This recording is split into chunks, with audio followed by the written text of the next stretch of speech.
Hello दोस्तों, हार्दिक स्वागत है आपको अपने यूट्यूब चैनल स्टडी मंत्रा में। तो चलिए दोस्तों, आज हम लोग बिना समय गंवाए हुए कुछ इंपॉर्टेंट प्रश्न के बारे में जानकारी प्राप्त करेंगे, जो खासकर बिहार शिक्षक बहाली परीक्षा 2023 साथ ही बिहार दरोगा और एसआई के लिए भी इम्पोर्टेंट साबित होने वाला है। तो चलिए दोस्तों, अगर आप लोग चैनल पर फर्स्ट टाइम आए हैं तो चैनल को सब्सक्राइब कर लें, साथ ही बेल आइकन को प्रेस कर लें, ताकि कोई भी छोटे मोटे जो वीडियो बनाएंगे तो आप लोगों तक जल्द से जल्द पहुंच सके। तो चलिए दोस्तों, आज का जो टॉपिक है भारत के राष्ट्रीय प्रतीक, यानी आज का जो टॉपिक है दोस्तों वो भारत के राष्ट्रीय प्रतीक है। तो आज हम लोग भारत के राष्ट्रीय प्रतीक के बारे में कुछ इंपॉर्टेंट प्रश्न के बारे में जो है जानकारी प्राप्त करेंगे। तो चलिए दोस्तों, हम लोग क्वेश्चन को स्टार्ट करते हैं। यानी फर्स्ट क्वेश्चन है, भारतीय ध्वज संहिता के अनुसार राष्ट्रीय ध्वज की लंबाई और ऊंचाई का अनुपात डैश होगा।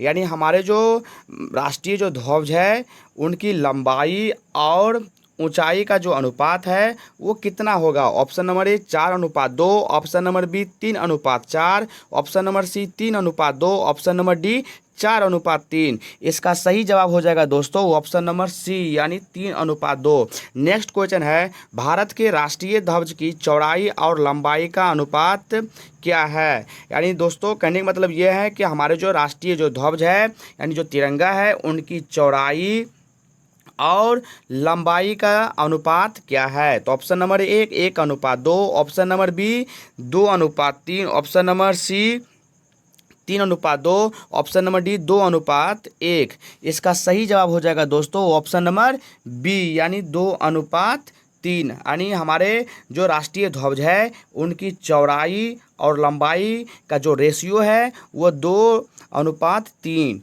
नेक्स्ट क्वेश्चन है दोस्तों, भारत के राष्ट्रीय ध्वज के मध्य में बने धर्म चक्र का रंग क्या है। यानी भारत के राष्ट्रीय ध्वज के मध्य में बने धर्म चक्र का रंग क्या है। तो ऑप्शन नंबर ए समुद्री नीला, ऑप्शन नंबर बी गहरा नीला, ऑप्शन नंबर सी काला, ऑप्शन नंबर डी हरा। तो इसका जो सही जवाब हो जाएगा दोस्तों वो ऑप्शन नंबर बी हो जाएगा, यानी गहरा नीला। यानी भारत के राष्ट्रीय ध्वज के मध्य में जो बने धर्म चक्र है, बने धर्म चक्र, इनका जो रंग है वो गहरा नीला है। नेक्स्ट क्वेश्चन है दोस्तों, भारत के राष्ट्रीय ध्वज के चक्र में कितनी तिलियां हैं। यानी भारत के राष्ट्रीय ध्वज के चक्र में कितनी तिलियां हैं। चलिए दोस्तों, इसका ऑप्शन नंबर ए है 20, ऑप्शन नंबर ए है 20, ऑप्शन नंबर बी जो है 22, ऑप्शन नंबर सी है 23, ऑप्शन नंबर डी है 24। इसका सही जवाब हो जाएगा दोस्तों 24। यानी भारत के राष्ट्रीय ध्वज के चक्र में जो कितनी तिलियां होता है तो 24 तिलियां होता है। नेक्स्ट क्वेश्चन है, स्वतंत्र भारत के राष्ट्रीय ध्वज का डिजाइन, स्वतंत्र भारत का राष्ट्रीय ध्वज का डिजाइन निम्नलिखित में से किसने बनाया था। तो दोस्तों ऑप्शन नंबर ए जो है Mahatma Gandhi, option number B जो है Bankim Chandra Chatterjee, option number C Rabindranath Tagore, option number D Pingali Venkaiah. इसका सही जवाब हो जाएगा दोस्तों ऑप्शन नंबर डी, यानी पिंगाली वेंकैया। यानी स्वतंत्र भारत के राष्ट्रीय ध्वज का जो डिजाइन किसने बनाया था। यानी हमारे जो स्वतंत्र भारत है उनका राष्ट्रीय ध्वज का जो डिजाइन जो है वो पिंगाली वेंकैया ने बनाया था। इनका सही जवाब हो जाएगा option number D. Next question है दोस्तों, यानी भारत का राष्ट्रगान, यानी इसको हम लोग अंग्रेजी में बोलते हैं नेशनल एंथम। नेशनल एंथम यानी भारत का राष्ट्रीय जो गान है वो क्या है। तो option number A Vande Mataram, option number C Saare Jahan से अच्छा, ऑप्शन नंबर सी जनगण मन, ऑप्शन नंबर डी जो है हिंद देश का प्यारा झंडा। इसका जो सही जवाब हो जाएगा दोस्तों ऑप्शन नंबर सी हो जाएगा, यानी जनगण मन। यानी हमारे भारत का जो राष्ट्रीय गान है, जो नेशनल एंथम है वो जनगण मन है। नेक्स्ट क्वेश्चन है दोस्तों, भारत के राष्ट्रीय गान के रचयिता कौन है। यानी हमारे भारत के जो राष्ट्रीय गान है उनके रचयिता कौन है। तो option number A Bankim Chandra Chatterjee, option number B जो है Rabindranath Tagore, option number C जो है Sarojini Naidu, option number D जो है अरविंद घोष। इसका तो सही जवाब हो जाएगा दोस्तों वो ऑप्शन नंबर बी हो जाएगा, यानी रविंद्रनाथ टैगोर। यानी हमारे जो राष्ट्रीय जो गान है यानी जो नेशनल एंथम है उसका जो रचयिता है वो रविंद्रनाथ टैगोर है। नेक्स्ट क्वेश्चन है दोस्तों, राष्ट्रीय गान जनगण मन सर्वप्रथम कब और कहाँ गाया गया। यानी हमारे जो राष्ट्रीय गान है जनगण मन वो सर्वप्रथम कब और कहाँ गाया गया? तो ऑप्शन नंबर ए है 1911 कोलकाता में, ऑप्शन नंबर बी जो है 1931 कोलकाता में, ऑप्शन नंबर सी जो है 1950 दिल्ली में, ऑप्शन नंबर डी जो है 1896 कोलकाता में। इसका जो सही जवाब हो जाएगा दोस्तों ऑप्शन नंबर ए हो जाएगा, यानी 1911 कोलकाता में। हमारे जो भारत का राष्ट्रीय गान है वो सर्वप्रथम 1911 में कोलकाता में जो है गाया गया था। नेक्स्ट क्वेश्चन है दोस्तों, भारत के राष्ट्रीय गान जनगण मन को संपूर्ण गाने में कितना समय लगता है? यानी हमारे जो भारत के राष्ट्रीय गान है जनगण मन, उनको संपूर्ण गाने में कितना समय लगता है? तो ऑप्शन नंबर ए है 50 सेकेंड, ऑप्शन नंबर बी जो है 52 सेकेंड, ऑप्शन नंबर सी जो है 55 सेकेंड, ऑप्शन नंबर डी जो है 59 सेकेंड। तो इसका सही जवाब हो जाएगा दोस्तों ऑप्शन नंबर बी, यानी 52 सेकेंड। यानी भारत की जो राष्ट्रीय गान है जनगण मन, उनको संपूर्ण गाने में यानी पूरा गाने में 52 सेकेंड का समय लगता है। नेक्स्ट क्वेश्चन है दोस्तों, भारत का राष्ट्रीय गीत क्या है? यानी भारत का जो राष्ट्रीय गीत क्या है? भारत का राष्ट्रीय गीत क्या है दोस्तों? तो ऑप्शन नंबर ए जो है, ऑप्शन नंबर ए है जनगण मन अधिनायक जाया है, ऑप्शन नंबर बी जो है हिंद देश का प्यारा झंडा, ऑप्शन नंबर सी जो है वंदे मातरम,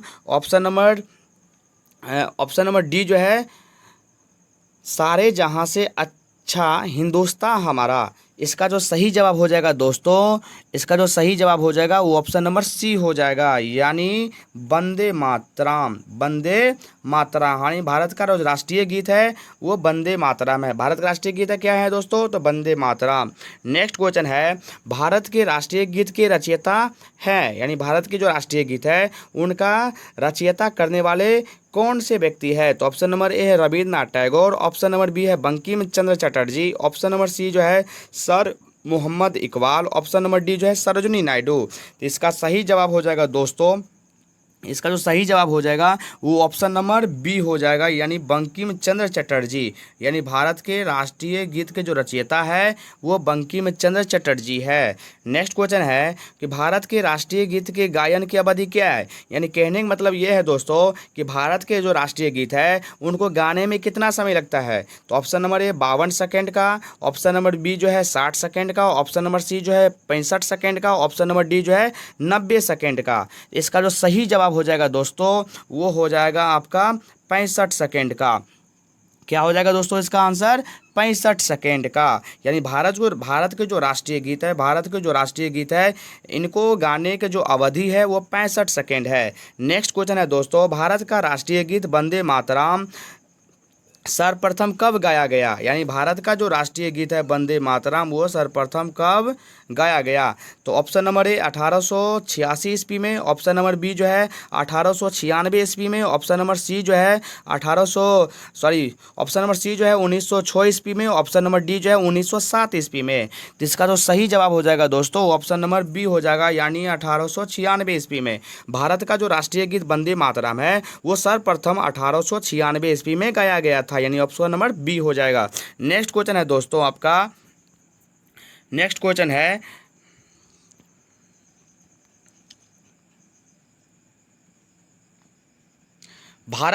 नेक्स्ट क्वेश्चन है दोस्तों, भारत का राष्ट्रीय गीत वंदे मातरम किस ग्रंथ से संकलित है? भारत का जो राष्ट्रीय गीत वंदे मातरम है वो किस ग्रंथ से संकलित है? भारत का राष्ट्रीय गीत वंदे मातरम किस ग्रंथ से संकलित है? तो इसका ऑप्शन नंबर जो है दोस्तों, ऑप्शन नंबर जो ए है वो मुंडकोपनिषद से, ऑप्शन नंबर बी जो है कठोपनिषद से, ऑप्शन नंबर सी जो है भारत भारती से, ऑप्शन नंबर डी जो है आनंद मठ से। इसका जो सही जवाब हो जाएगा दोस्तों ऑप्शन नंबर डी, यानी आनंद मठ से। यानी भारत का जो राष्ट्रीय गीत है वंदे मातरम वो जो है खासकर किस ग्रंथ से संकलित है? तो भारत का राष्ट्रीय गीत वंदे मातरम आनंद मठ ग्रंथ से जो है संकलित है। नेक्स्ट क्वेश्चन है दोस्तों, आकाशवाणी और दूरदर्शन के दैनिक कार्यक्रमों की शुरुआत किससे होती है? यानी आकाशवाणी दूरदर्शन के दैनिक कार्यक्रमों की शुरुआत किससे होती है? तो ऑप्शन नंबर ए जो है राष्ट्रगान से, ऑप्शन नंबर बी जो है राष्ट्रीय गीत से, ऑप्शन नंबर सी जो है शत्रुवादन से, ऑप्शन नंबर डी जो है फिल्मी धुन से। इसका जो सही जवाब हो जाएगा दोस्तों ऑप्शन नंबर बी, यानी राष्ट्रीय गीत से। यानी आकाशवाणी और दूरदर्शन जो कार्यक्रम जो शुरुआत होता है वो राष्ट्रीय गीत से शुरुआत होता है। नेक्स्ट क्वेश्चन है दोस्तों, सारनाथ स्थित राष्ट्रीय स्तंभ का कौन सा भाग राष्ट्रीय प्रतीक चिन्ह के रूप में लिया गया है? यानी सारनाथ का कौन सा भाग राष्ट्रीय प्रतीक चिन्ह के रूप में लिया गया है? तो इसका जो सही जवाब हो, इसका जो ऑप्शन नंबर ए हो जाएगा दोस्तों वो शीर्ष भाग, ऑप्शन नंबर बी जो है मध्य भाग, ऑप्शन नंबर सी जो है आधार भाग, ऑप्शन नंबर डी जो है पूरा भाग। इसका जो सही जवाब हो जाएगा दोस्तों वो ऑप्शन नंबर ए हो जाएगा, यानी शीर्ष भाग। शीर्ष भाग यानी सारनाथ स्थित जो राष्ट्रीय स्तंभ है उसका शीर्ष भाग जो है राष्ट्रीय प्रतीक चिन्ह के रूप में जो है लिया गया है, यानी शीर्ष भाग मतलब ऊपरी भाग। नेक्स्ट क्वेश्चन है दोस्तों, निम्नलिखित में से किस पशु को भारत के राष्ट्रीय प्रतीक में स्थान नहीं मिला है? यानी कहने का मतलब ये है दोस्तों कि निम्नलिखित में से किस पशु को भारत के राष्ट्रीय प्रतीक में स्थान नहीं मिला है? तो ऑप्शन नंबर ए सांड को, ऑप्शन नंबर बी जो है ऊंट को, ऑप्शन नंबर सी जो है घोड़ा को, ऑप्शन नंबर डी जो है सिंह को। तो इसका जो सही जवाब हो जाएगा दोस्तों वो ऑप्शन नंबर बी हो जाएगा, यानी ऊंट को। नेक्स्ट क्वेश्चन है दोस्तों, भारत के राष्ट्रीय प्रतीक चिन्ह में कितने शेर दिखाई देते हैं? भारत के राष्ट्रीय चिन्ह में कितने शेर दिखाई देते हैं? भारत के राष्ट्रीय प्रतीक चिन्ह में कितने शेर दिखाई देते हैं? तो option number A 1, option number B जो है 2, ऑप्शन नंबर सी जो है 3, ऑप्शन नंबर डी जो है 4। तो इसका जो सही जवाब हो जाएगा दोस्तों, इसका जो सही जवाब हो जाएगा वो ऑप्शन नंबर सी हो जाएगा, यानी 3। यानी भारत के राष्ट्रीय जो प्रतीक है उसमें जो है 3 शेर दिखाई देते हैं। भारत के राष्ट्रीय चिन्ह में कितने शेर दिखाई देते हैं दोस्तों? तो 3 शेर दिखाई देते हैं। नेक्स्ट क्वेश्चन है आपका नेक्स्ट जो क्वेश्चन है दोस्तों, भारत का राज चिन्ह अशोक महान द्वारा सारनाथ में स्थापित सिंह स्तंभ से लिया गया है। इस राज चिन्ह के मूल स्तंभ में कितने सिंह हैं? तो option number A 2, option number B 3, option number C 4, option number D जो है 5। इसका जो सही जवाब हो जाएगा दोस्तों वो ऑप्शन नंबर सी हो जाएगा, यानी 4। यानी भारत का राज चिन्ह अशोक जो महान द्वारा सारनाथ में स्थापित सिंह स्तंभ से लिया गया है। इस राज चिन्ह के मूल स्तंभ में कितने सिंह हैं? तो 3 सिंह है, यानी 4 सिंह है दोस्तों, यानी 4 सिंह है।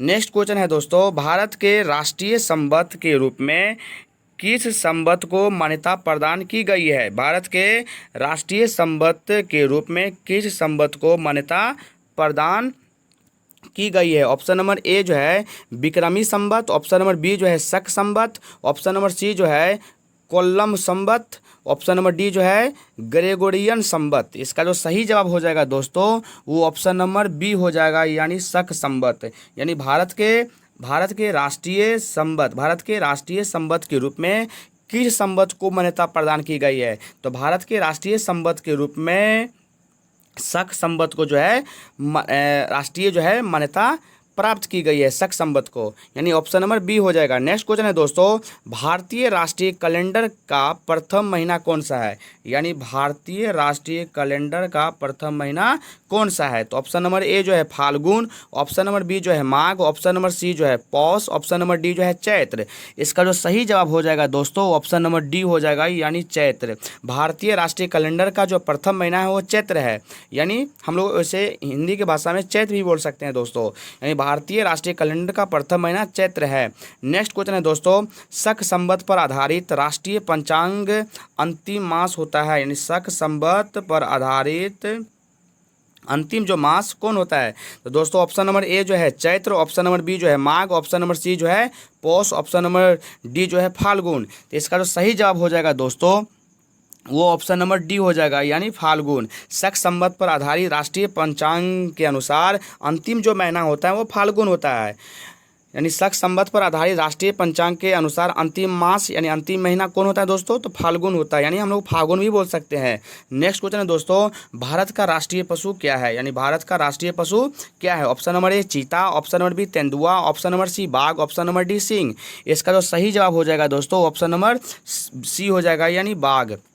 भारत का जो राष्ट्रीय पशु है वो बाघ है। नेक्स्ट क्वेश्चन है दोस्तों, बाघ से पूर्व भारत का राष्ट्रीय पशु क्या था? बाघ से पूर्व जो था, बाघ से पूर्व भारत का राष्ट्रीय पशु क्या था दोस्तों? तो बाघ से पूर्व भारत राष्ट्रीय पशु क्या था? तो ऑप्शन नंबर ए हिरन, ऑप्शन नंबर बी जो है नीलगाय, ऑप्शन नंबर सी जो है सिंह, ऑप्शन नंबर डी जो है गेंडा। इसका जो सही जवाब हो जाएगा दोस्तों, इसका जो सही जवाब हो जाएगा वो ऑप्शन नंबर सी हो जाएगा, यानी सिंह। यानी बाघ से पूर्व भारत का राष्ट्रीय जो पशु था वो सिंह था। यानी बाघ से जो पूर्व भारत का राष्ट्रीय पशु क्या था दोस्तों? तो सिंह था। नेक्स्ट क्वेश्चन है कि भारत का राष्ट्रीय जो पक्षी यानी नेशनल जो बर्ड है वो क्या है? ऑप्शन नंबर ए मयूर, ऑप्शन नंबर बी जो है तोता, ऑप्शन नंबर सी जो है बाज, ऑप्शन नंबर डी है कबूतर। इसका जो सही जवाब हो जाएगा दोस्तों वो ऑप्शन नंबर ए हो जाएगा, यानी मयूर। यानी भारत का जो राष्ट्रीय जो पक्षी है वो मयूर है। नेक्स्ट क्वेश्चन है, भारत का राष्ट्रीय आदर्श वाक्य क्या है? यानी ऑप्शन नंबर भारत का जो राष्ट्रीय आदर्श वाक्य, भारत का राष्ट्रीय आदर्श वाक्य क्या है दोस्तों? तो ऑप्शन नंबर ए सत्यमेव जयते, ऑप्शन नंबर बी वंदे मातरम, ऑप्शन नंबर सी जय जवान जय किसान, ऑप्शन नंबर डी जय हिंद। इसका जो सही जवाब हो जाएगा दोस्तों, इसका जो सही जवाब हो जाएगा वो हो जाएगा ऑप्शन नंबर ए, यानी सत्यमेव जयते, सत्यमेव जयते। यानी भारत का जो राष्ट्रीय आदर्श वाक्य है वो दोस्तों सत्यमेव जयते है, सत्यमेव जयते। नेक्स्ट क्वेश्चन है दोस्तों, भारत का राष्ट्रीय धरोहर पशु निम्नलिखित में कौन सा है? भारत का जो राष्ट्रीय धरोहर पशु है वो निम्नलिखित में से कौन सा है? तो ऑप्शन नंबर ए शेर, ऑप्शन नंबर बी हाथी, ऑप्शन नंबर सी बाघ, ऑप्शन नंबर डी घोड़ा। इसका जो सही जवाब हो जाएगा दोस्तों वो ऑप्शन नंबर बी हो जाएगा, यानी हाथी। भारत का राष्ट्रीय धरोहर पशु जो है, भारत का राष्ट्रीय धरोहर जो पशु है वो हाथी है। तो चलिए दोस्तों, तब तक के लिए धन्यवाद। देखते रहिए अपने YouTube चैनल स्टडी मंत्रा को। जय हिंद, जय भारत।